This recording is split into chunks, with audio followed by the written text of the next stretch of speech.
Clearly somebody's read the book when they hit me with a version of how am I supposed to do that. Every one of them did it. How many of you guys thought when they did that it failed?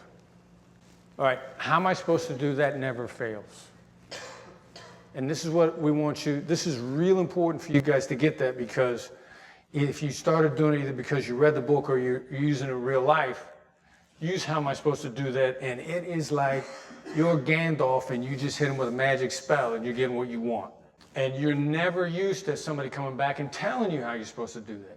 So what's going to happen? You're going to use how am I supposed to do that, and you're going to hit home run after home run after home run until finally you're going to swing the bat and it's not going to be a home run. You're going to think it failed. It never fails.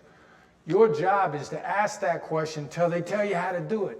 At the point in time when they tell you how to do it, you've done your job and you've used that skill to its max at that point, which is what your job as a negotiator is to do. Find out how much you're capable of getting on this particular point, push them as far as you possibly can without having them blow up and stop negotiating. So when they come back at you and tell you how you're supposed to do that, instead of saying like, oh, that didn't work, you should say to yourself, awesome. I now know how far I can go here, and we're still talking. Because in every one of those instances, we were still talking. I didn't hang up the phone. We were still in dialogue. This will happen to all of you at some point in time, because you will use how am I supposed to do that, and it will be awesome. So you got that how am I supposed to do that wiring built, and you haven't built any other wiring, and the one time they tell you how to do it, you're going to go, now what do I do?